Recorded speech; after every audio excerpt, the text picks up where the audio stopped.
pesca fue una de las actividades principales de los seres humanos de Lurín en la era prehispánica. Al pie de la playa de San Pedro se formó una laguna inmensa parecida a los actuales humedales de Villa.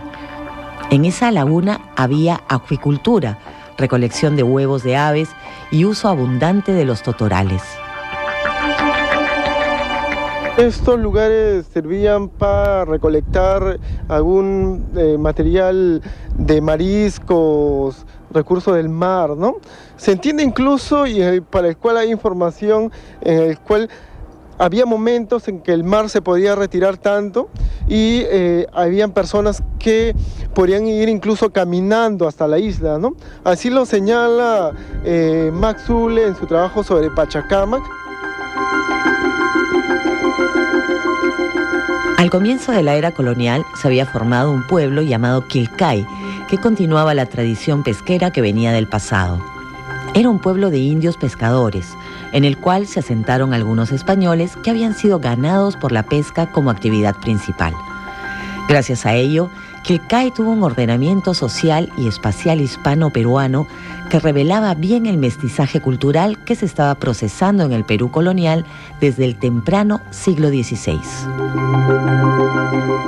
Según los planos del siglo XVIII, se ven que las lagunas eran extensas, enormes, y podrían tener alguna dimensión parecida a los de los pantanos de Villa. Incluso algunas estaban relacionados directamente con el mar, ¿no? Como una especie de continuidad del mar, ¿no?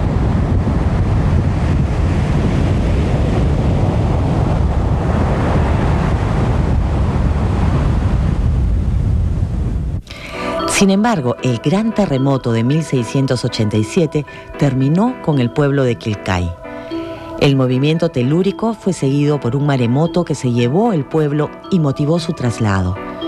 Así, los sobrevivientes se movieron a la actual ubicación de San Pedro de Lurín. Ya no estaban de la laguna hacia el mar, sino hacia el este en dirección al interior del valle. En ese lugar había un cruce de caminos que cimentaría la prosperidad de la nueva población. En efecto, el camino inca de la costa era cortado por la senda que iba hacia las montañas de Huarochirí. Gracias a ello, Lurín se convirtió en el asentamiento eje de la parte baja del valle.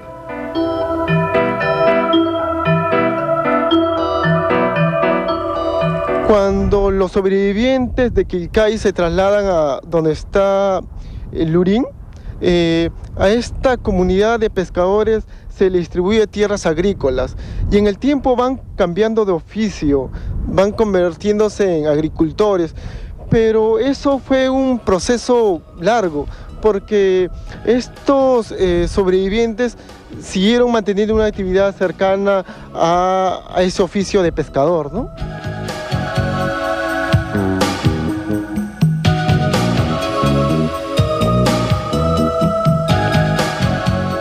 El valle de Lurín es estrecho y pequeño, porque el río solo trae agua pocos meses al año y nunca en demasiada cantidad.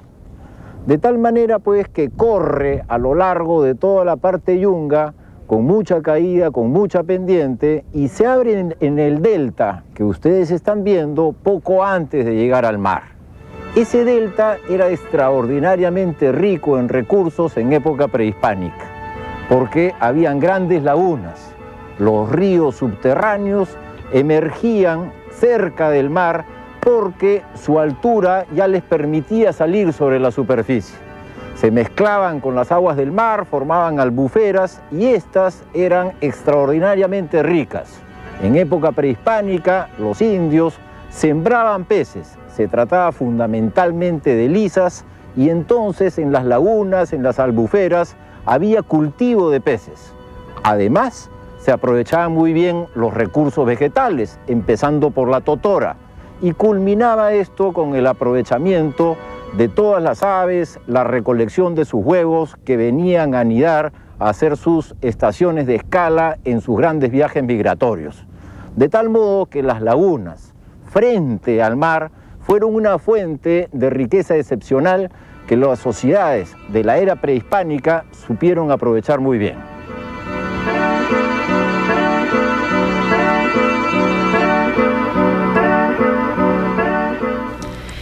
En la era colonial se fueron formando las haciendas en manos de particulares. El factor clave fue la gran despoblación y mortandad que acompañó la llegada de los europeos al Nuevo Mundo. Por todas partes, las enfermedades y epidemias redujeron enormemente la población nativa. En el caso peruano, se calcula que había 12 millones de habitantes en el Tahuantinsuyo en el momento de la conquista, los que se redujeron a 500.000 a mediados del siglo XVII. En medio de esa reducción, las chacras quedaron abandonadas y el bosque ganó terreno sobre el espacio roturado. Para cubrir ese vacío, las autoridades españolas vendían tierras cada cierto tiempo en los remates conocidos como composiciones de tierras. Fruto de ellas fue la formación de la gran hacienda San Pedro, propiedad de la orden de San Felipe Neri durante el siglo XVIII. Esta orden se había trasladado a la iglesia de San Pedro en Lima después de la expulsión de los jesuitas en 1767. La hacienda más grande y de mayor producción era la hacienda San Pedro. Era una hacienda que tenía unas 1.500 hectáreas. Abarcaba gran parte de la parte baja del Valle del Lurín. Su propiedad estaba muy bien trabajada, sembrada de caña de azúcar. Poseía el único trapiche del valle. Durante esta larga época, la mano de obra de las haciendas era fundamentalmente esclava de origen africano. Con la República llegan nuevos propietarios, comienzan a administrarlo un grupo de militares, ¿no? Inicialmente Agustín de Gamarra, José Rufino Echenique. Esa iglesia que ves detrás tuyo, Benito, Sí, profesor. es del barroco. Es la iglesia principal de Lurín Ya.